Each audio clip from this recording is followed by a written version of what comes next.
ಈ ಒಂದು ಝೂಮ್ ಮುಖಾಂತರವಾಗಿ ನಿಮ್ಮೆಲ್ಲರೂ ಕೂಡ ಮತ್ತೊಂದು ಆವೃತ್ತಿ ಭೇಟಿ ಆಗೋದ್ರಲ್ಲಿ ನಾನು ಬಹಳ ಸಂತೋಷ ಪಡುವಂತವನಾಗಿದ್ದೇನೆ. ಯಾಕಂದ್ರೆ ಅನೇಕರನ್ನ ನೋಡಿ ಅನೇಕರ ಸ್ವರಗಳನ್ನ ಕೇಳಿ ಬಹಳ ದಿನ ಆಗಿತ್ತು. ಈ ದಿನ ನಿಮ್ಮನ್ನ ಮುಖಾಮುಖಿಯಾಗಿ ನಾನು ಕಾಣುವಂತ ಮತ್ತು ನಿಮ್ಮ ಸ್ವರಗಳನ್ನ ಕೇಳುವಂತ ಒಂದು ಕೃಪೆಯನ್ನು ದೇವರು ಕೊಟ್ಟಿರುವುದಕ್ಕಾಗಿ ನಾನು ಕರ್ತನಿಗೆ ಸ್ತೋತ್ರ ಸಲ್ಲಿಸುವಂತನಾಗಿದ್ದೇನೆ. ವಿಶೇಷವಾಗಿ ಇವತ್ತಿನಿಂದ ಡಿಸೈಪಲ್ಶಿಪ್, ಶಿಷ್ಯತ್ವ ಅಂತಕ್ಕಂಥ ಒಂದು ಸಬ್ಜೆಕ್ಟ್ ನಲ್ಲಿ ನಾವು ಧ್ಯಾನ ಮಾಡುವಂತರಾಗಿದ್ದೇವೆ. ಈ ಒಂದು ವಿಷಯ ಏನಂತಂದ್ರೆ ಬಹಳ ಒಂದು ಸುಲಭವಾದಂತ ಒಂದು ವಿಷಯ, ಸಬ್ಜೆಕ್ಟ್ ಬಹಳ ಸುಲಭವಾದಂತ ಒಂದು ಸಬ್ಜೆಕ್ಟ್. ಅದೇ ಸಮಯದಲ್ಲಿ ಬಹಳ ತಾತ್ಸಾರಕ್ಕೆ ಒಳಗಾದಂತ ಸಬ್ಜೆಕ್ಟ್ ಡಿಸೈಪಲ್ಶಿಪ್. ಶಿಷ್ಯತ್ವ ತಾನು ಏನಿದೆ ಅದರಲ್ಲಿ. ಆದರೆ ಇವತ್ತು ಸಭೆಗೆ ಬಹಳ ಪ್ರಮುಖವಾಗಿ ಬೇಕಾಗಿರುವಂತ ಸಬ್ಜೆಕ್ಟ್ ಡಿಸೈಪಲ್ಶಿಪ್. ಇವತ್ತು ಸಭೆಗಳು ಹಾಳಾಗ್ತಾ ಇರುವಂತದ್ದು, ಸಭೆಗಳಿಗೆ ದುರ್ಬೋಧಗಳು ಪ್ರವೇಶ ಮಾಡ್ತಿರುವಂತದ್ದು ಯಾಕೆಂತಂದ್ರೆ ಅಲ್ಲಿ ಸರಿಯಾದಂತ ಶಿಷ್ಯತ್ವದ ಬೆಳವಣಿಗೆ ಇಲ್ಲದ ನಿಮಿತ್ತವಾಗಿಯೇ. ಯಾವಾಗ ನಾವು ಆ ಒಂದು ಶಿಷ್ಯತ್ವದಲ್ಲಿ ನಾವು ಸಭೆಯನ್ನ ಬೆಳೆಸ್ತೀವಿ, ಆಗ ಅವರು ನಂಬಿಕೆಯಲ್ಲಿ ದೃಢವಾಗಿ ನಿಲ್ತಾರೆ, ಸಭೆ ಬೆಳೀತದೆ.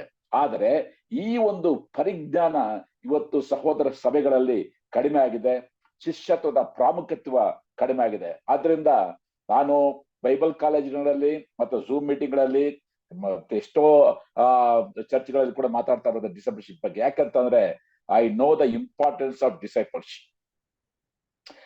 ಜೇಸನ್ ಪ್ರಾರ್ಥನೆ ಮಾಡುವಲ್ಲೂ ಕೂಡ ಅವರು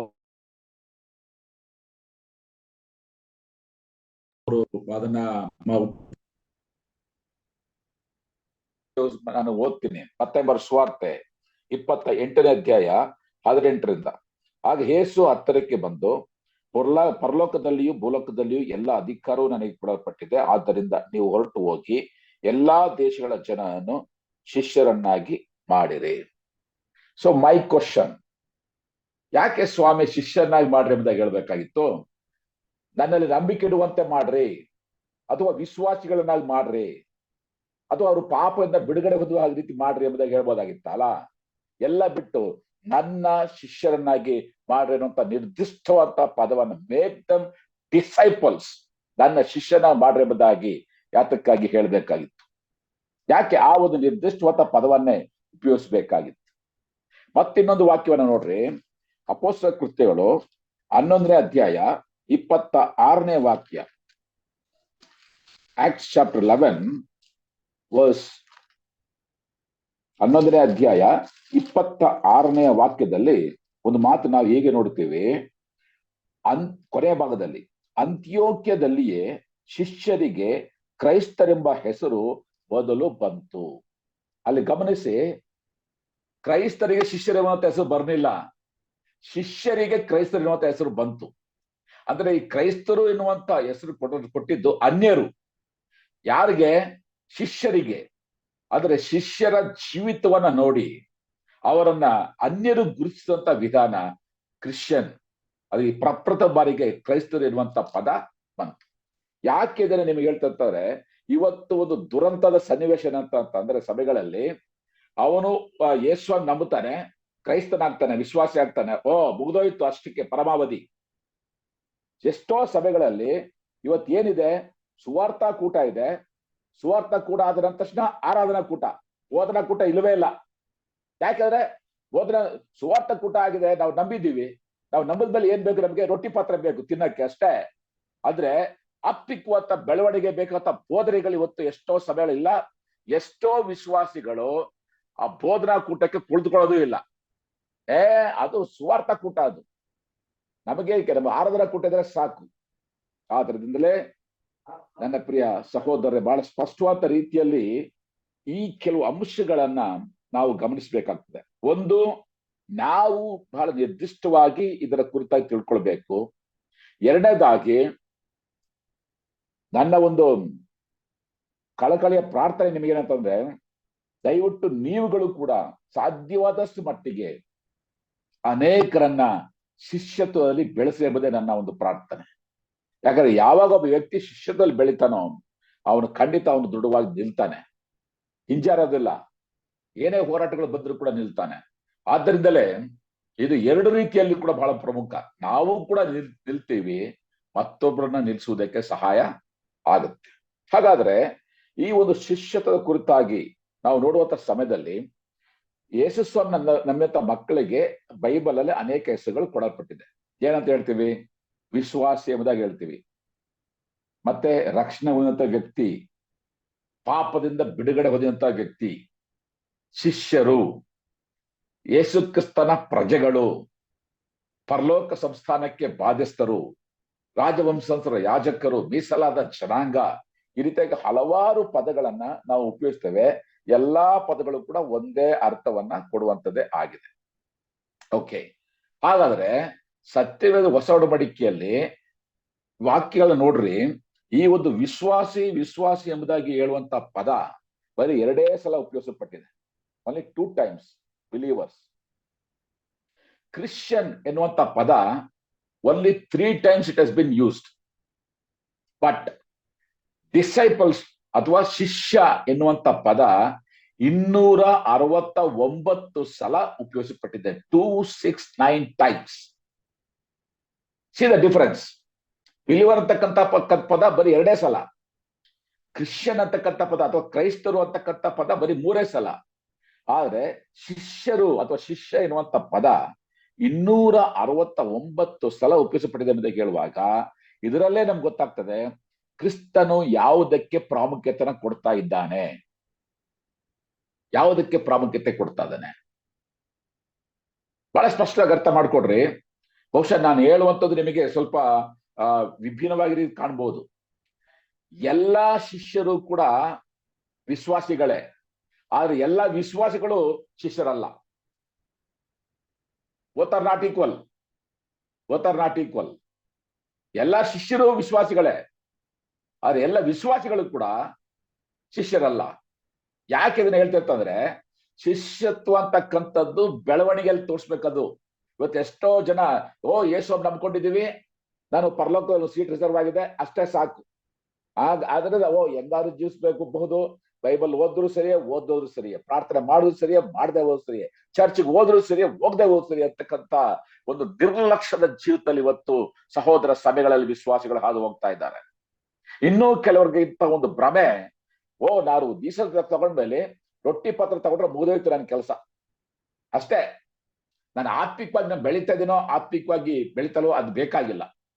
ಅದರಿಂದ ಇವತ್ತು ನಮ್ಗಿರ್ತಕ್ಕಂಥ ಒಂದು ದೊಡ್ಡ ಸವಾಲು, ಈ ಯೇಸ್ವಾಮಿ ನಂಬಿರುವಂತ ಈ ವಿಶ್ವಾಸಿಗಳು ಆತ್ಮಿಕವಾಗಿ ಬೆಳಿಬೇಕು. ಅದೇ ಶಿಷ್ಯತ್ವ, ಆತ್ಮಿಕವಾಗಿ ಬೆಳವಣಿಗೆ ಇರಬೇಕು. ಇವತ್ತು ದುರಂತದ ಪರಿಸ್ಥಿತಿ ಅಂದ್ರೆ, ರಕ್ಷಣೆ ಒಂದು 10 ವರ್ಷ ಆಗಿರ್ತದೆ, ರಕ್ಷಣೆ ಒಂದು 20 ವರ್ಷ ಆಗ್ತಿರ್ತದೆ. ಒಂದು ದಿನ ಎದ್ದು ನಿಂತು ಆಲಯದಲ್ಲಿ ಕರ್ತನಿಗೆ ಸ್ತೋತ್ರ ಸಲ್ಲಿಸಲ್ಲ, ಒಬ್ಬರಿಗೆ ಒಂದು ಸುವಾರ್ತೆ ಸಾರಿರೋದಿಲ್ಲ. ನಾವು ಹೇಳ್ತೀವಲ್ಲ ಒಂದು ಗಾದೆ, ಮದ್ದ ಪುಟ್ಟ ಓದ ಪುಟ್ಟ ಅನ್ನಂಗೆ ಕೆಲವರು ಬರೀ ಅವ್ರ ಪಾಡು ಚರ್ಚೆ ಬರ್ತಾರೆ, ಅವ್ರ ಪಾಡಿಗೆ ಹೋಗ್ತಾರೆ. ಒಂದು ಸ್ತೋತ್ರ ಕೊಡಲ್ಲ, ಒಂದು ಪ್ರಾರ್ಥನೆ ಮಾಡಲ್ಲ, ಒಂದು ಸೇವೆ ಮಾಡಲ್ಲ, ಒಂದು ಕಾಟೇಜ್ ಮೀಟಿಂಗ್ ಬರಲ್ಲ, ಒಂದು ವಾಕ್ಯವನ್ನು ಎತ್ತಿ ಮಾತಾಡಲ್ಲ. ಅವ್ರ ಪಾಡು ಬರ್ತಾರೆ, ಅವ್ರ ಪಾಡು ಹೋಗ್ತಾರೆ. ಇಂಥ ವಿಶ್ವಾಸಿಗಳು ಸಭೆಗೆ ಒಂದು ಕೊಳಕು ಹುಣ್ಣಿದ್ದಂಗೆ, ಗ್ಯಾಂಗ್ರೀನ್. ಅವರಿಂದ ಸಭೆ ಆತ್ಮಿಕತೆ ಹಾಳಾಗ್ತದೆ ಹೊರತು ಅವರಿಂದ ಸಭೆ ಆತ್ಮಿಕವಾಗಿ ಉದ್ಧಾರ ಆಗಲ್ಲ. ಆದ್ರಿಂದ ಇವತ್ತು ಸಹೋದರ ಸಭೆಗಳಲ್ಲಿ ದುರ್ವಾಸನೆ. ಯಾಕೆಂತಂದ್ರೆ ಇಂಥವರು ಒಂಥರ ಸತ್ತ ದೇಹ ಅಂಗ ಇದ್ದಂಗೆ, dead organ. There is no activity, there is no involvement, ಯಾವುದೇ ರೀತಿಯಂತ ಪಾತ್ರ ಇಲ್ಲ ಅಲ್ಲಿ.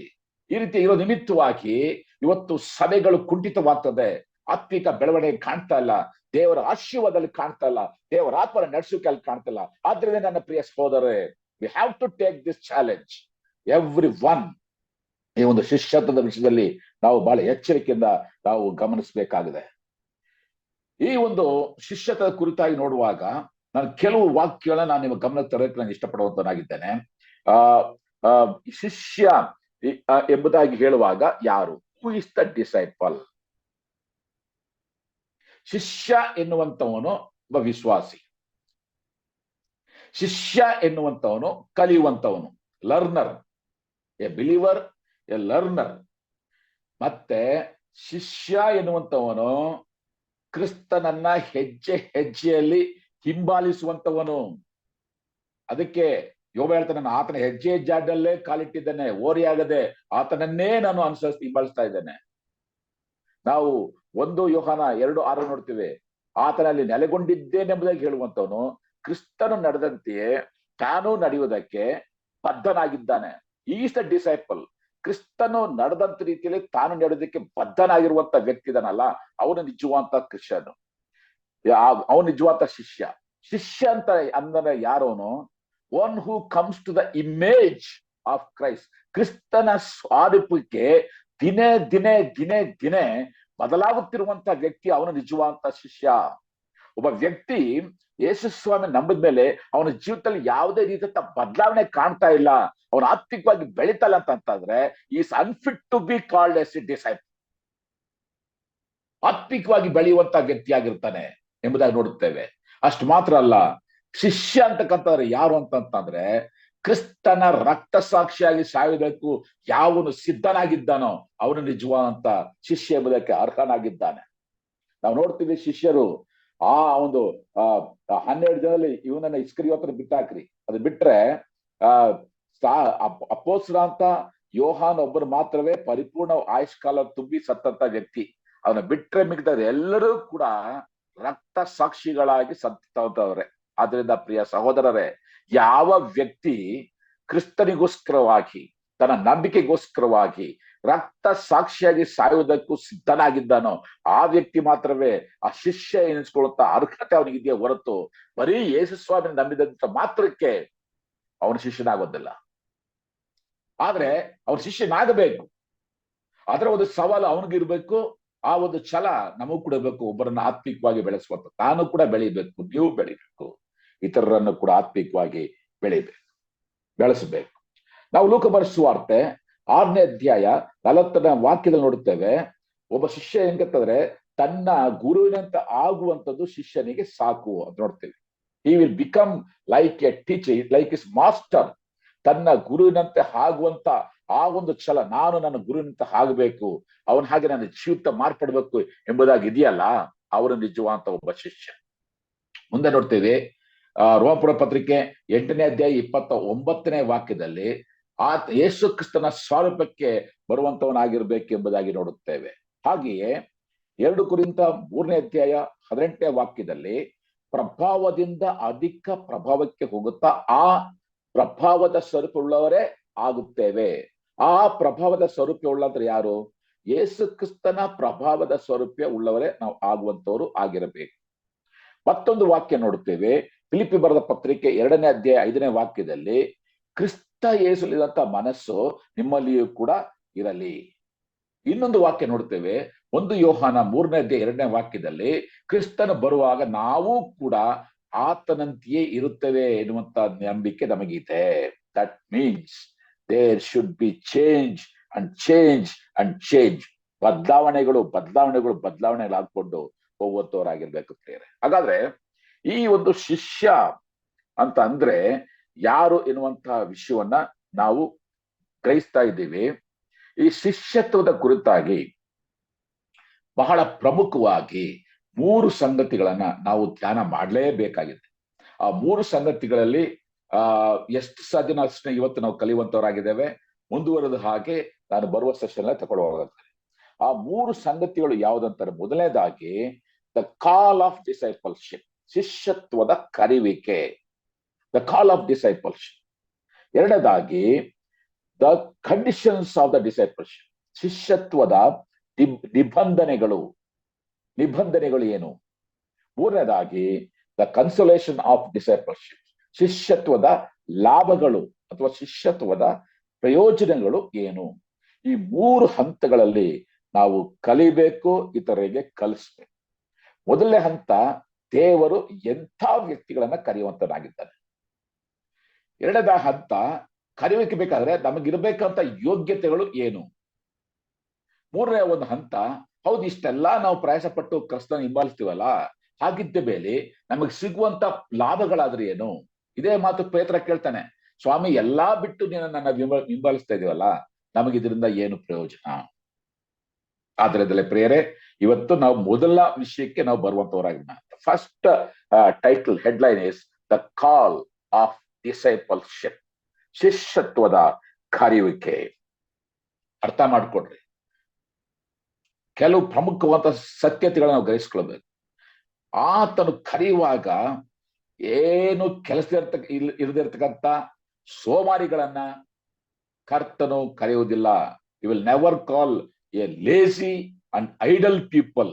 ಏನು ಕೆಲಸ ಇಲ್ಲ, ಸುಮ್ಮನೆ ಬಿದ್ಕೊಂಡಿದ್ದಾನೆ, ಏನು ಕಾರ್ಯ ಇಲ್ಲ, ಸುಮ್ಮನೆ ಅಂತ ವ್ಯಕ್ತಿಗಳನ್ನ ಕರ್ತನು ಕರೆಯೋದಿಲ್ಲ.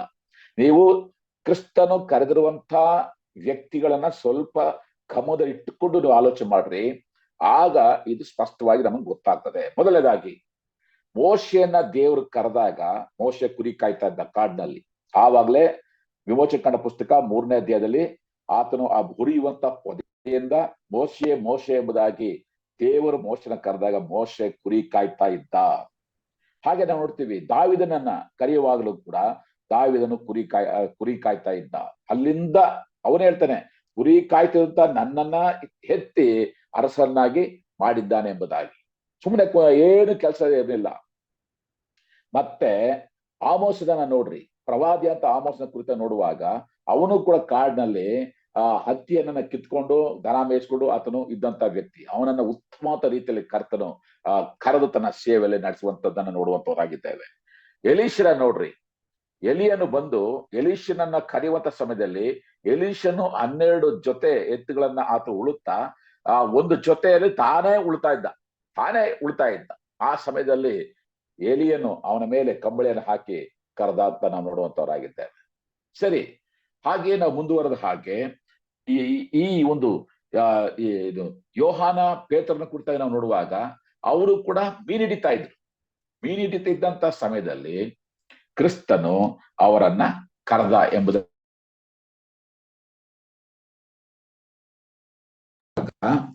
ಶಿಷ್ಯರನ್ನ ಕರೆಯುವಾಗಲೂ ಶಿಷ್ಯರನ್ನ ಅವರು ಮೀನನ್ನ ಹಿಡಿತಾರೆ.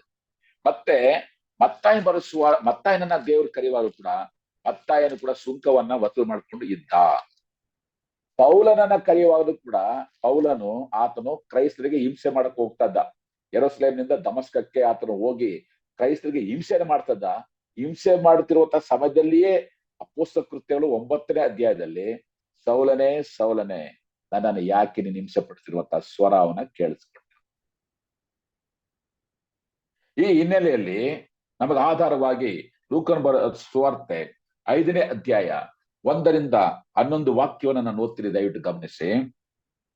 ಒಂದಾನೊಂದು ದಿವಸ ಜನರು ಒತ್ತಾಗಿ ಬಂದು ಆತನ ಮೇಲೆ ಬಿದ್ದುಕೊಂಡು ದೇವರ ವಾಕ್ಯವನ್ನು ಕೇಳುತ್ತಿರಲು ಗೆನೆಸರೇತ್ ಕೆರೆಯ ಅಂಚಿನಲ್ಲಿ ನಿಂತಿದ್ದ ಆತನು ಆ ಕೆರೆಯ ದಡದಲ್ಲಿ 2 ದೋಣಿಗಳನ್ನು ಕಂಡನು. ಬೆಸ್ತರು ಅವುಗಳೊಳಗಿಂದ ಹೊರಗೆ ಬಂದು ತಮ್ಮ ಬಲೆಗಳನ್ನು ತೊಳೆಯುತ್ತಿದ್ದರು. ಆ ದೋಣಿಗಳಲ್ಲಿ ಸೀಮೋನ ಒಂದು ದೋಣಿಯ ಆತನು ಹತ್ತಿ ದಡದಿಂದ ಸ್ವಲ್ಪ ದೂರಕ್ಕೆ ನೂಕಬೇಕೆಂದು ಅವನನ್ನು ಕೇಳಿಕೊಂಡನು.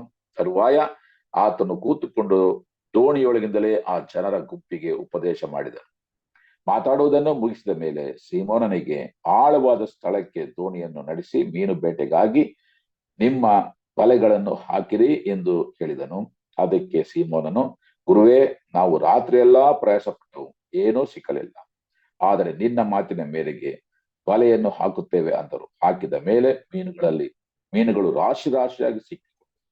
ಅವರ ಬಲೆಗಳು ಹರಿದು ಹೋಗುತ್ತಿದ್ದವು. ಆಗ ಅವರು ಮತ್ತೊಂದು ದೋಣಿಯಲ್ಲಿದ್ದ ತಮ್ಮ ಪಾಲುಗಾರರಿಗೆ, ನೀವು ಬಂದು ನಮಗೆ ನೆರವಾಗಬೇಕೆಂದು ಸಲಹೆ ಮಾಡಿದರು.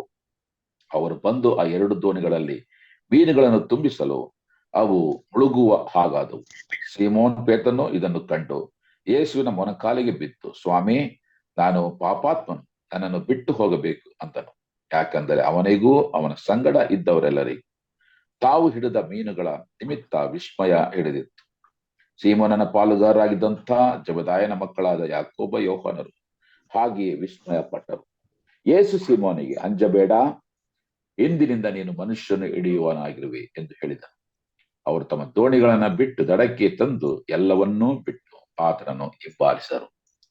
ಪ್ರಮುಖವಾಗಿ ನಾವು 3 ವಾಕ್ಯ ಭಾಗಗಳನ್ನ ಶಿಷ್ಯತ್ವದ ಕುರಿತಾಗಿ ಆಲೋಚನೆ ಮಾಡುವಂತವರಾಗಿದ್ದೇವೆ. ಮತ್ತಾಯ ಬರೆದ ಸುವಾರ್ತೆ 4ನೇ ಅಧ್ಯಾಯ 18ರಿಂದ 22 ವಾಕ್ಯಗಳು, ಲೂಕ ಬರೆದ ಸುವಾರ್ತೆ 5ನೇ ಅಧ್ಯಾಯ 1ರಿಂದ 11 ವಾಕ್ಯಗಳು, ಯೋಹಾನ ಬರೆದ ಸುವಾರ್ತೆ 1ನೇ ಅಧ್ಯಾಯ 35ರಿಂದ 42 ವಾಕ್ಯಗಳು. ಈ 3 ವಾಕ್ಯ ಭಾಗಗಳು ನಿರ್ದಿಷ್ಟವಾಗಿ ಕ್ರಿಸ್ತನು ಶಿಷ್ಯರನ್ನ ಆರಿಸಿಕೊಂಡಂತ ವಾಕ್ಯ ವಿಷಯವನ್ನ ತಿಳಿಸುವಂತಾಗಿದೆ. ಇಲ್ಲಿ ಆತನು ಯೇಸು ಸ್ವಾಮಿ ದೋಣಿಯನ್ನು ಹತ್ತಿದ, ಪ್ರಸಂಗ ಮಾಡದ, ತಕ್ಷಣ ಈ ಪೇತ್ರನಿಗೆ ಹೇಳುವಂತ ಮಾತು, ಆಳಕ್ಕೆ ಹೋಗಿ ನೀನು ನೀನು ಬಲೆಯನ್ನ ಹಾಕು. ಆದ್ರೆ ಇಲ್ಲಿ ಒಂದು ಆತ್ಮಿಕ ವಿಷಯವನ್ನು ನೋಡುವಂತವರಾಗಿದ್ದೇವೆ. ಯಾವಾಗ ಕ್ರಿಸ್ತನು ನಮ್ಮನ್ನ ಕರೆಯುವಂತವನಾಗಿದ್ದಾನೋ, ನಮ್ಮ ಅಗತ್ಯತೆಗಳನ್ನ ಕ್ರಿಸ್ತನೇ ಪೂರೈಸುವಂತ ದೇವರು ಆಗಿದ್ದಾನೆ. ನಮ್ಮಲ್ಲಿ ವಿಧೇಯತ್ವ ಇರುವಂತಹ ಸಮಯದಲ್ಲಿ ಕ್ರೈಸ್ಟ್ ನೋಸ್ ಅವರ್ ನೀಡ್. ಕ್ರಿಸ್ತನಿಗೆ ಚೆನ್ನಾಗಿ ಗೊತ್ತಿದೆ, ರಾತ್ರಿ ಎಲ್ಲಾ ಪ್ರಯಾಸ ಪಟ್ಟಿದ್ದಾರೆ, ಇವರಿಗೆ ಮೀನು ಸಿಕ್ಕಿಲ್ಲ ಎಂಬುದಾಗಿ. ಆದ್ರೂ ಕೂಡ ಕರ್ತನವ್ರನ್ನ ಬಿಟ್ಟಿರಲಿಲ್ಲ.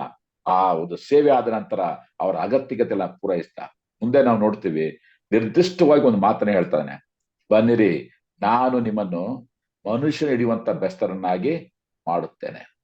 ಬೆಸ್ತರು ವ್ಯತ್ಯಾಸ ಆಗಲಿಲ್ಲ, ಅಲ್ಲೂ ಬೆಸ್ತರೆ ಇಲ್ಲೂ ಬೆಸ್ತರೆ, ಅವರೇನೆ, ಅಲ್ಲೂ ಬೆಸ್ತರೆ ಇಲ್ಲೂ ಬೆಸ್ತರೆ. ಆದ್ರೆ ಬದಲಾವಣೆ ಆಗಿರೋದು ಎಲ್ಲಿ? ಅಲ್ಲಿ ಮೀನು, ಇಲ್ಲಿ ಮನುಷ್ಯರು. ಅಲ್ಲಿ ಮೀನು ಹಿಡಿತಾ ಇದ್ರು, ಇಲ್ಲಿ ಯೇಸು ಸ್ವಾಮಿ ಮನುಷ್ಯನ ಹಿಡಿಯುವಂತ ಬೆಸ್ತರನ್ನಾಗಿ ಮಾಡಿದರು. ಸೊ ಹಿಡಿಯುವಂತ ಸಂಗತಿ ಮಾರ್ಪಟ್ಟಿದೆ ಹೊರತು ವ್ಯಕ್ತಿಗಳು ಮಾರ್ಪಟ್ಟಿಲ್ಲ. ಸೊ ನಮ್ಮ ಜೀವಿತ ಕೂಡ ಅಷ್ಟೇ, ನಾವು ಕ್ರಿಸ್ತನಿಗೆ ಸಮರ್ಪಣೆ ಮಾಡಿಕೊಂಡಾಗ ಕರ್ತನ ಅದ್ಭುತವಂತ ರೀತಿ ನಮ್ಮನ್ನು ಕೂಡ ಮನುಷ್ಯ ಹಿಡಿಯುವಂತ ಬೆಸ್ತರನ್ನಾಗಿ ಮಾರ್ಪಡಿಸ್ತಾನೆ. ಹಲವಾರು ಪ್ರಾಂತ್ಯಗಳಲ್ಲಿ ಅಂತರಂಗ ಏನೇನೋ ನಾವು ಮಾಡ್ತಾ ಇರ್ತೀವಿ ಕೆಲಸಗಳನ್ನ, ಆದ್ರೆ ಆ ಒಂದು ಶಿಷ್ಯತ್ವದ ಒಂದು ಲಕ್ಷಣ ನೋಡುವಂತ ಸಮಯದಲ್ಲಿ ನಿರ್ದಿಷ್ಟವಾಗಿ ಒಂದು ಮಾರ್ಗದಲ್ಲಿ ನಮ್ಮನ್ನ ನಡೆಸುವಂತ ದೇವರು ಆತನಾಗಿದ್ದಾನೆ. ಹಾಗಾದ್ರೆ ಈ ಒಂದು ಕರೆಯುವಿಕೆಯ ಕುರಿತಾಗಿ ಆಲೋಚನೆ ಮಾಡುವಾಗ ನಾನು ನಿಮ್ಗೆ ತಿಳಿಸ್ತಾ ಬಂದೆ, ಒಂದು, ಆತನು ಸೋಮಾರಿಗಳನ್ನ, ಕೆಲಸ ವ್ಯಕ್ತಿಗಳನ್ನ ಕರೆಯುವುದಿಲ್ಲ. ಮತ್ತೊಂದು ವಿಷಯವನ್ನ ಬಹಳ ಪ್ರಮುಖವಾಗಿ ನೀವು ಗ್ರಹಿಸಿಕೊಳ್ಳಬೇಕು. ಅದೇನಂತಂದ್ರೆ, ಅಶುದ್ಧವಾದದ್ದ ಪಾತ್ರೆಯನ್ನ ಕರ್ತನು ಯಾವುದೇ ಕಾರಣಕ್ಕೂ ಉಪಯೋಗಿಸಲ್ಲ. ದಯವಿಟ್ಟು ನಿಮ್ಮಲ್ಲೇ ಯಾರು ಕೂಡ ಅದನ್ನ ಅನ್ಮ್ಯೂಟ್ ಮಾಡಿ ಒಂದು ವಾಕ್ಯ ಭಾಗವನ್ನ ನಿಮ್ಗೆ ತಿಳಿಸ್ತೀನಿ, ಅದನ್ನ ದಯವಿಟ್ಟು ಓದ್ರಿ.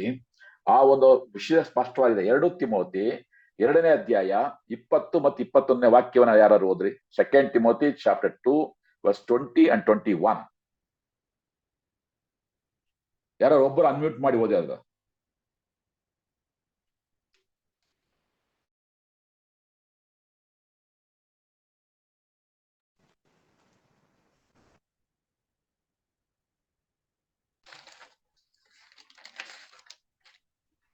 ನಾವು ಓದ್ತೀನಿ, ಗಮನಿಸಿ. 2 ತಿಮೋತಿ 2ನೇ ಅಧ್ಯಾಯ 21, 22ನೇ ವಾಕ್ಯ.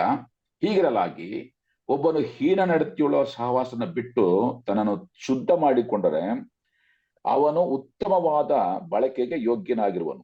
ಅವನು ದೇವರ ಸೇವೆಗೆ ಪ್ರತಿಷ್ಠನಾಗಿಯೂ ಯಜಮಾನನಿಗೆ ಉಪಯುಕ್ತನಾಗಿಯೂ ಸಕಲ ಸತ್ಕ್ರಿಯೆಗಳನ್ನು ಮಾಡುವುದಕ್ಕೆ ಸಿದ್ಧನಾಗಿಯೂ ಇರುವನು.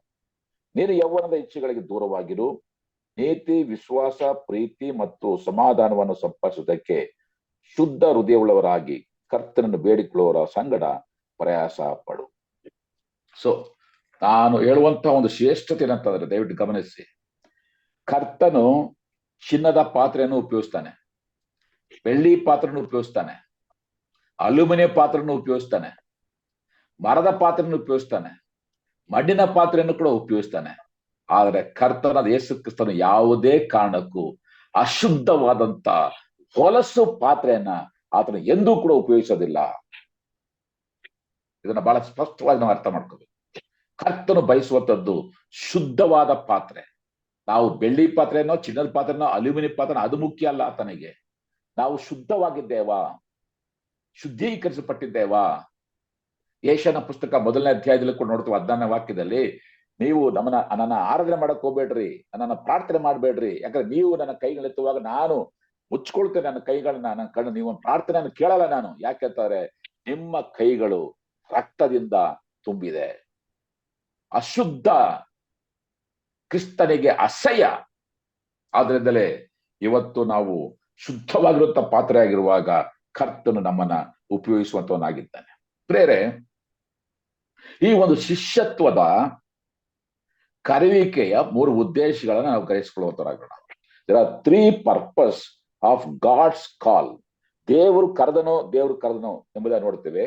ಮೊದಲನೇದಾಗಿ ದೇವರು ಎಂಥವನನ್ನ ಕರೆದ ಎಂಬುದಾಗಿ ನಾವು ನೋಡ್ಕೊಂಡೆವು. ಎರಡನೇದಾಗಿ ಕರೆದಂತ ಉದ್ದೇಶ ಏನು? Y god called. ಯಾಕೆ ಈಗ ದೇವರು ನನ್ನನ್ನ ಕರೆದಾನೆ ಎಂಬುದಾಗಿ ಹೇಳುವಾಗ ಯಾತಕ್ಕಾಗಿ ದೇವರು ಕರೆದಿದ್ದಾನೆ? ದೇವರು ಮತ್ತೊಬ್ಬ ಸಹೋದರನ್ನ ಕರೆದಾನೆ ಎಂಬುದಾಗಿ ಹೇಳುವಾಗ ವಾಟ್ ಇಸ್ ದ ಪರ್ಪಸ್? ಬರೀ ಪರಲೋಕದಲ್ಲಿ ಒಂದು ಸೀಟ್ ರಿಸರ್ವ್ ಮಾಡ್ಕೊಳಕ? ಬರೀ ಪಾಪದಿಂದ ಬಿಡುಗಡೆ ಹೊಂದಿದ್ರೆ ಸಾಕ? ಹಾಗಾದ್ರೆ ಈ ಲೋಕದಲ್ಲಿ ಆತನ ಉದ್ದೇಶ ಏನಾಗಿದೆ, ಯಾತಕ್ಕಾಗಿ ಕ್ರಿಸ್ತ ನಮ್ಮನ್ನ ಕರೆದಿದ್ದಾನೆ ಎನ್ನುವಂತಹ ಒಂದು ಪ್ರಮುಖವಾದ ಸತ್ಯವನ್ನ ನಾವು ಗ್ರಹಿಸ್ಬೇಕು. 3 ಉದ್ದೇಶಗಳನ್ನ ನಾವು ನೋಡುವಂತವರಾಗಿದ್ದೇವೆ. ಮೊದಲನೇ ಉದ್ದೇಶ is the call for the conversion, ನಮ್ಮ ಪರಿವರ್ತನೆಗಾಗಿ. ನಮ್ಮ ಪರಿವರ್ತನೆಗಾಗಿ ಕರ್ತನು ನಮ್ಮನ್ನ ಕರೆದಿದ್ದಾನೆ. ಅಂದ್ರೆ ನಾವು ಪಾಪದಿಂದ ಬಿಡುಗಡೆ ಹೊಂದಬೇಕು, ನಾವು ನರಕದಿಂದ ಬಿಡುಗಡೆ ಹೊಂದಬೇಕು, ಸೈತಾನನ ಗುಲಾಮಗಿರಿಯಿಂದ ಬಿಡುಗಡೆ ಹೊಂದಬೇಕು, ದೇವರ ದಂಡನೆಯಿಂದ ನಾವು ಬಿಡುಗಡೆ ಹೊಂದಬೇಕು, ನಿತ್ಯ ನಾಶದಿಂದ ನಾವು ಬಿಡುಗಡೆ ಹೊಂದಬೇಕು, ನಾವು ಪರಲೋಕ ರಾಜ್ಯಕ್ಕೆ ನಾವು ಬಾಧ್ಯತರಾಗಬೇಕು ಅಂತಕ್ಕಂಥದ್ದು ಮೊದಲ ಒಂದು ಕ್ರಿಸ್ತನ ಉದ್ದೇಶ. ನಾವು ನಂಬಿದ್ದೇನೆ ಎಂಬುದಾಗಿ ಹೇಳಿಕೊಂಡು ಕೂಡ ಆ ಒಂದು ರಕ್ಷಣೆಯ ಒಂದು ಅನುಭವ, ಆ ಒಂದು ಪರಿವರ್ತನೆಯ ಒಂದು ಅನುಭವ ನಮ್ಮಲ್ಲಿ ಇಲ್ಲದೆ ಹೋದರೆ ಖಂಡಿತ ನಾವು ಕ್ರಿಸ್ತನಿಂದ ಕರೆಯಲ್ಪಟ್ಟವರು ಅಲ್ಲ. ಇವತ್ತು ಒಂದು ದುರಂತ ಅಂತಂದ್ರೆ ಎಷ್ಟೋ ಜನ ಸಭೆಯಲ್ಲಿ ವಿಶ್ವಾಸಿ ಎಂಬುದಾಗಿ ಹೇಳ್ಕೊಳ್ತಾರೆ, ಯೇಸು ನಂಬಿದೀನಿ ಎಂಬುದಾಗಿ ಹೇಳ್ತಾರೆ, ಆದ್ರೆ ಅವರ ಜೀವಿತ ಅಷ್ಟೇ ಹೊಲಸಾಗಿದೆ, ಅಷ್ಟೇ ಕಲಬರಿಕೆ ಆಗಿದೆ. ಲೋಕದವರು ಇರ್ತಕ್ಕಂಥ ಅದೇ ಹೊಲಸು ಮಾತುಗಳು, ಲೋಕದವರ ಅದೇ ನಡತೆಗಳು, ಅದೇ ಕಲಬರಿಕೆ ಜೀವಿತ, ಕೆಲಸದಲ್ಲಿ ಕಲಬರಿಕೆ, ಮದುವೆಯಲ್ಲಿ ಕಲಬರಿಕೆ, ಅವ್ರ ಇಡೀ ಜೀವಿತವೇ ಕಲಬರಿಕೆ ಆಗಿದೆ. ಯಾವುದೇ ರೀತಿಯಾದ ಒಂದು ವ್ಯತ್ಯಾಸ ಕಾಣದೇ ಇರ್ತಕ್ಕಂಥ ಸ್ಥಿತಿ ಇವತ್ತು ಎಷ್ಟೋ ಜನರ ಇದೆ. ಆದ್ರೆ ಅವ್ರು ಹೇಳ್ಕೊಳ್ಳೋದೇನು, ನಾವು ಕೂಡ ಎಷ್ಟೋ ನಂಬಿದ್ದೇವೆ, ನಾವು ಕೂಡ ವಿಶ್ವಾಸಿಗಳು. ಆದ್ರಿಂದಲೇ there must be conversion, there must be transformation. ನಮ್ಮ ಜೀವಿತದಲ್ಲಿ ಬದಲಾವಣೆಗಳು ಅದಾಗಬೇಕು. ಅದಕ್ಕಾಗಿ ಕರ್ತ ನಮ್ಮನ್ನ ಕರೆಯುವಂತವನಾಗಿದ್ದಾನೆ. ಆ ಒಂದು ಮಾರ್ಪಾಟು ನಮ್ಮಲ್ಲಿ ಇಲ್ಲದೆ ಹೋದ್ರೆ ಖಂಡಿತ ನಾವು ಕರ್ತನಿಂದ ಕರೆಯಲ್ಪಟ್ಟವರಲ್ಲ. ಅಂದ್ರೆ ನಮ್ಮ ಗುರಿ ಉದ್ದೇಶಗಳು ಮಾರ್ಪಡಬೇಕು, ನಮ್ಮ ನೋಟಗಳು ಮಾರ್ಪಡಬೇಕು, ನಮ್ಮ ಮಾತುಗಳು ಮಾರ್ಪಡಬೇಕು, ನಮ್ಮ ದರ್ಶನಗಳು, ಗುರಿ ಉದ್ದೇಶಗಳು ಮಾರ್ಪಡಬೇಕು. There must be a total transformation of our life. ನಮ್ಮ ಜೀವಿತದಲ್ಲಿ ಆ ಮಾರ್ಪಾಟು ಎದ್ದು ಕಾಣುವಂಥದ್ದಾಗಿರಬೇಕು. ಅದಕ್ಕಾಗಿ ನಾವು ಕರೆಯಲ್ಪಟ್ಟಿದ್ದೇವೆ. ಎರಡನೇದಾಗಿ, it is the call for the service. ಕರ್ತನ ಸೇವೆ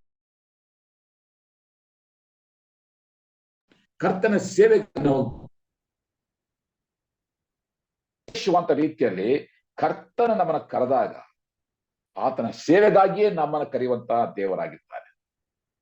ಇವತ್ತು ಎಷ್ಟೋ ಜನ ವಿಶ್ವಾಸಿಗಳಿಗೆ ಇದರ ಪರಿಜ್ಞಾನ ಇಲ್ಲ. ಬರೀ ಸ್ವಾರ್ಥ ಸೇವಕರಿದ್ದಾರೆ, ಅವ್ರ ಕೆಲಸ, ಸಭಾ ಹಿರಿಯರಿದ್ದಾರೆ, ಅವ್ರು ಮಾಡ್ಕೊತಾರೆ, ನಾನು ಬರೋದು ಇಷ್ಟೇ. ಒಂದು ಬಹಳ ಕ್ಷುಲ್ಲಕವಾದ ಒಂದು ಜೀವಿತ ಇವತ್ತಿದೆ.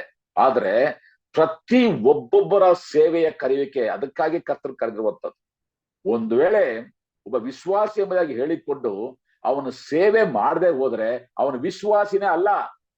Is unfit to be called as a disciple. ಯಾಕಂತಂದ್ರೆ ಆ ಸೇವೆ ಅಂತಕ್ಕಂಥದ್ದು ನಿಮ್ಮ ಅಪ್ಪ ಯಾರು ಅಂತ ಹೇಳೋದು ಅಷ್ಟೇ. ನಿಮ್ಮ ಅಪ್ಪ ಯಾರು ಅಂತ ಕೇಳಿದ್ರೆ ನನಗೆ ಗೊತ್ತಿಲ್ಲ ಅಂತಂದ್ರೆ ನೀನು ಆಧಾರ ಬಿಟ್ಟಿದವನು. ದಯವಿಟ್ಟು ಅರ್ಥ ಮಾಡ್ಕೊಡ್ರಿ, ನಾನು ಕಠಿಣವಾಗಿ ಮಾತಾಡ್ಬೇಕಾಗ್ತದೆ. ಇವತ್ತು ಎಷ್ಟೋ ಜನ ಸುವಾರ್ತೆ ಸಾರಿ ಅಂತಂದ್ರೆ, ಅಯ್ಯೋ ನನಗೆ ಭಯ ಆಗ್ತದೆ, ನನಗೆ ಹೆದರಿಕೆ ಆಗ್ತದೆ, ನನ್ನ ನಾಚಿಕೆ ಆಗ್ತದೆ. ಅದರ ಅರ್ಥ ಏನ್ ಗೊತ್ತಾ?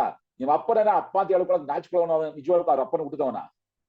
ಯೋಚನೆ ಮಾಡ್ರಿ. ಸೇವೆ ಅಂತಕ್ಕಂಥದ್ದು ಪ್ರತಿಯೊಬ್ರು ಮಾಡಬೇಕು. ನೀನೇನು ದೊಡ್ಡ ಬೋಧಕ ಅಂತ ಆಗುವಂತ ನನ್ ಕೇಳ್ತಾ ಇಲ್ಲ ನಿನ್ನ.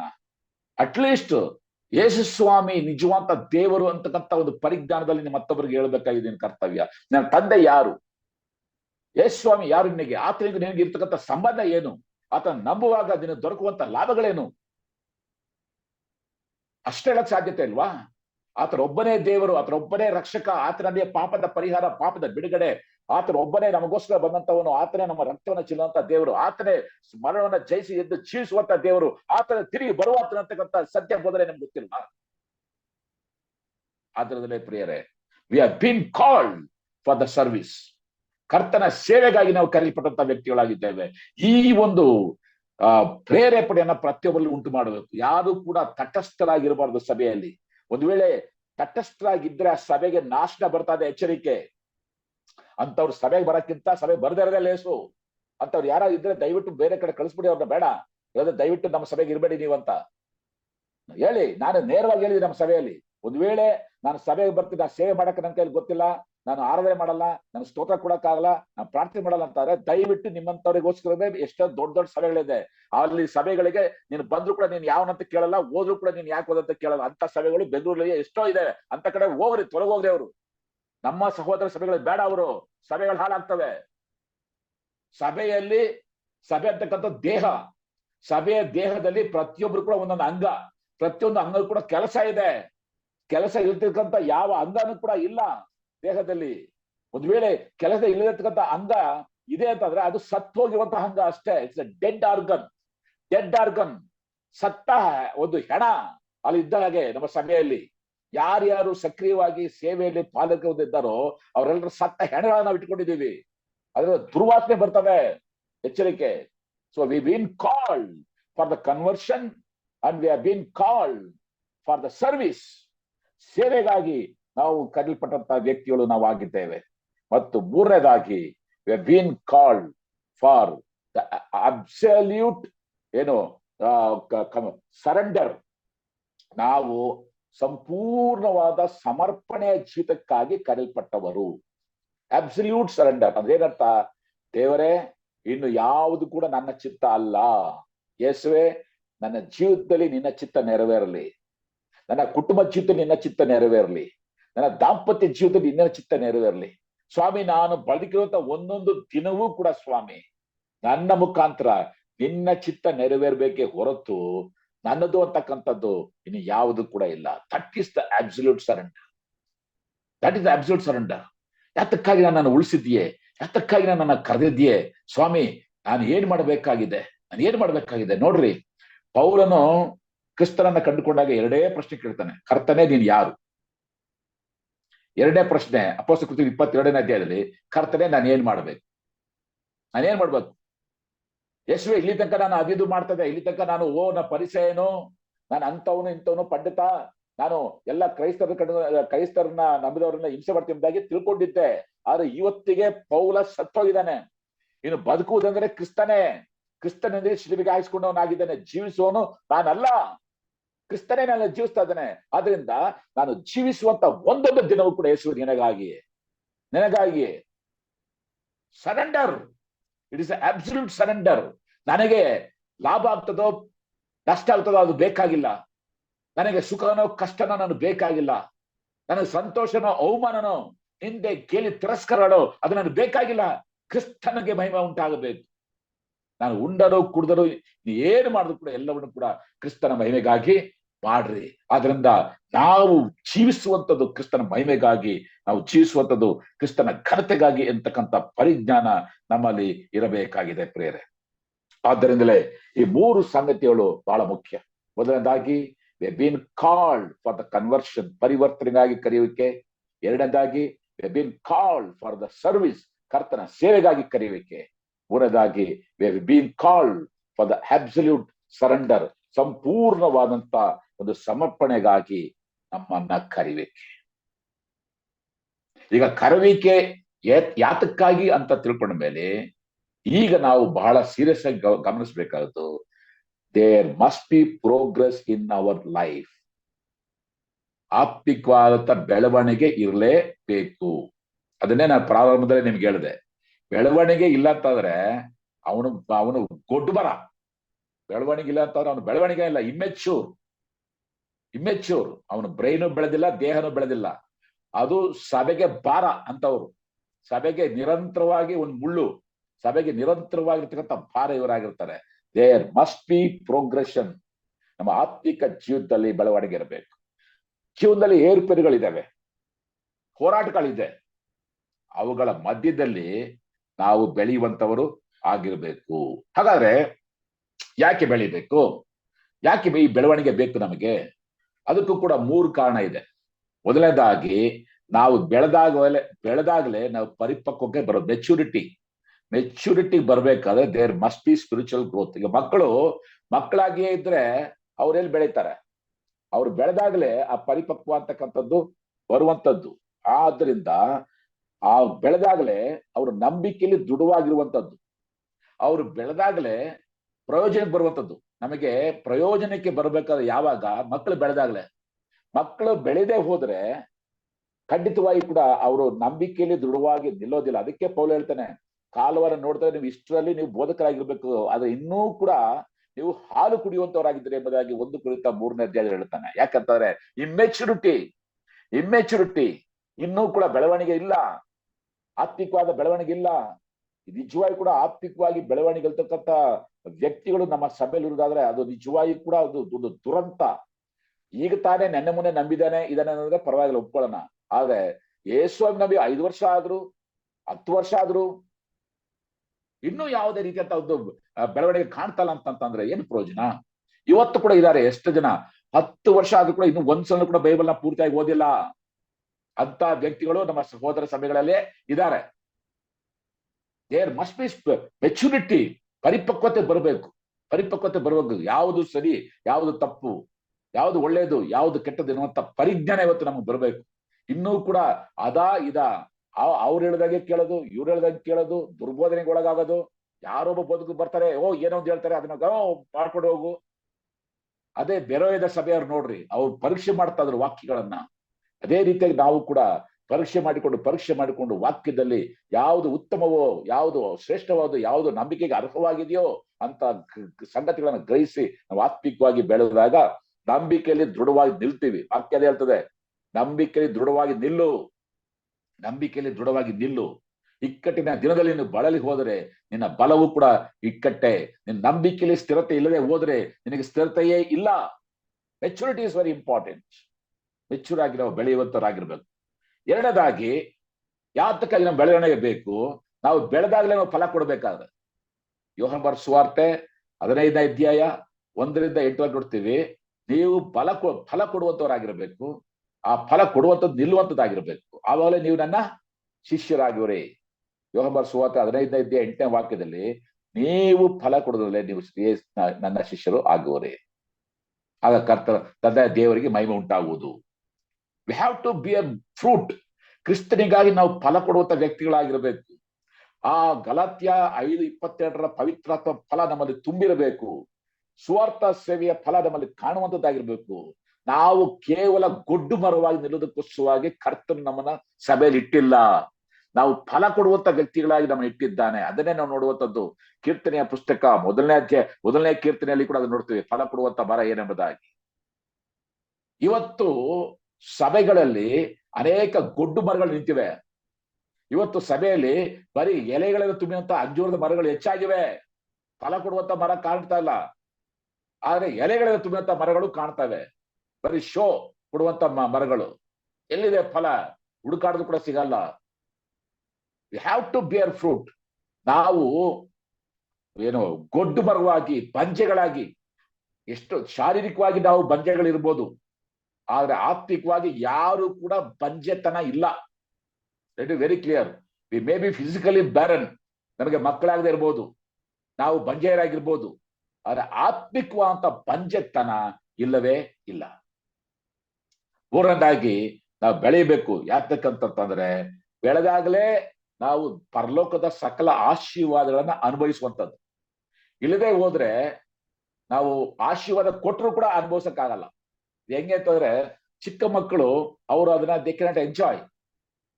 ಅದೇ ನಾವು ನೋಡುವಾಗ ಈಗ ವಯಸ್ಸಾದಂತ ಹಲ್ಲಿಲ್ದವನ್ನ ಕಡಲೆ ಕೊಟ್ರೆ ಏನ್ರಿ ಪ್ರಯೋಜನ?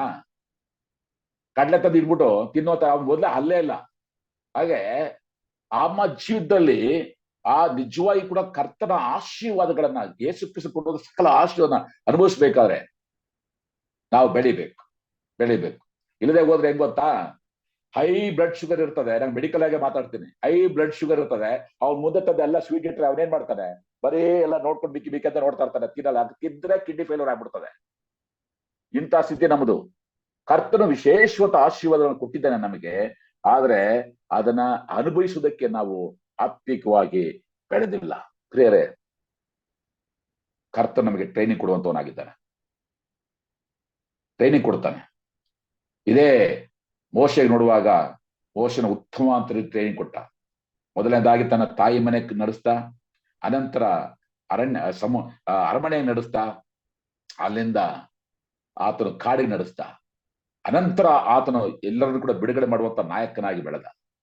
ಯೋಸೆಫನ ನೋಡ್ರಿ, ಯೋಸೆಫನ ಹಳ್ಳಕ್ಕೆ ಹಾಕಿದ್ರು, ಅಲ್ಲಿಂದ ಪೋಟಿಪರ ಮನೆಗೆ ಹೋದ, ಅಲ್ಲಿಂದ ಸೆರೆಮನೆಗೆ ಹೋದ, ಅಲ್ಲಿಂದ ಅರಮನೆಗೆ ಹೋದ. ಪೌಲನನ್ನ ನೋಡ್ರಿ, ಆತ ರಕ್ಷಣೆ ಮುಗಿದ ತಕ್ಷಣ ಅರೇಬಿಸ್ತಾನಕ್ಕೆ ಹೋಗಿ ಕ್ರಿಸ್ತನೇ ನೇರವಾಗಿ ಬೈಬಲ್ ಕಾಲೇಜ್ ಟ್ರೈನಿಂಗ್ ಕಾರ್ಡ್ನಲ್ಲಿ ಬೈಬಲ್ ಕಾಲೇಜ್ ತಗೊಂಡ, ಉತ್ತಮವಾದ ರೀತಿಯಲ್ಲಿ ಬೆಳೆದ. ಇವತ್ತು ಕೂಡ ನಾವು ಬೆಳಿಬೇಕಾಗಿದೆ. ಇವತ್ತು ಕೂಡ ಶಿಷ್ಯದ ಹೇಳ್ಬೇಕಾದ್ರೆ we have to grow, we have to grow. ನಾವು ಬರೀ ವಿಶ್ವಾಸ ಎಂಬುದಾಗಿ ಇರದೆ ಆ ವಿಶ್ವಾಸಿಗಳಂತ ನಾವುಗಳು ಆತ್ಮಿಕವಾಗಿ ಶಿಷ್ಯತ್ವದಲ್ಲಿ ನಾವು ಬೆಳೆಯುವಂತವರಾಗಿರೋಣ. ಅದರಿಂದ ಇವತ್ತು ನಿರ್ದಿಷ್ಟವಾದ ರೀತಿಯಲ್ಲಿ ನಾವು ದೇವರ ಕರೆಯುವಿಕೆ ಕುರಿತಾಗಿ ಆಲೋಚನೆ ಮಾಡಿದ್ವಿ. Call for the disciples. ಒಂದು ನಿಮಿಷ ಗಂಭೀರವಾಗಿ ನಾವು ಆಲೋಚನೆ ಮಾಡ್ತೀವಿ. ನಿಜವಾಗಿ ಕೂಡ ಈ ಲಕ್ಷಣಗಳು ನನ್ನಲ್ಲಿ ಕಾಣ್ತಾ ಇದೆಯಾ? ನಾನು ಶಿಷ್ಯನಾಗಿ ನಾನು ಬೆಳೀತಾ ಇದ್ದೇನಾ? ಅದು ಬರೀ ವಿಶ್ವಾಸಕ್ಕೆ ವಿಶ್ವಾಸದಲ್ಲೇ ತೃಪ್ತನಾಗಿದ್ದೇನ, ಅಥವಾ ನಾನು ಆತ್ಮಿಕವಾಗಿ ಬೆಳೀತಾ ಇದ್ದೇನಾ? ಆತ್ಮಿಕವಾಗಿ ಬೆಳವಣಿಗೆ ನನ್ನಲ್ಲಿ ಕಾಣ್ತಾ ಇದೆಯಾ? ಬದಲಾವಣೆ ನನ್ನಲ್ಲಿ ಕಾಣ್ತಾ ಇದೆಯಾ? ಪರಿಪಕ್ವತೆ ನನಗೆ ಕಾಣ್ತಾ ಇದೆಯಾ? ಫಲ ಕೊಡುವಿಕೆ ನನಗೆ ಕಾಣ್ತಾ ಇದೆಯಾ? ಕ್ರಿಸ್ತನ ಆಶೀರ್ವಾದವನ್ನು ಆನಂದಿಸಿದ್ದಾನೆ ಎಂಬುದಾಗಿ ಗಂಭೀರವಾಗಿ ರಾತ್ರಿಯಲ್ಲಿ ನಮ್ಮನ್ನು ನಾವು ಪರೀಕ್ಷೆ ಮಾಡಿಕೊಂಡು ನಾವು ಮುಂದಿನ ಒಂದು ಸೆಷನ್ಗೆ ನಾವು ಸಿದ್ಧರಾಗುವಂತವರಾಗಿರೋಣ. ದೇವರು ತಾನೇ ನಮ್ಮನ್ನ ಫಲಪಡಿಸಿ ನಡೆಸಲಿ.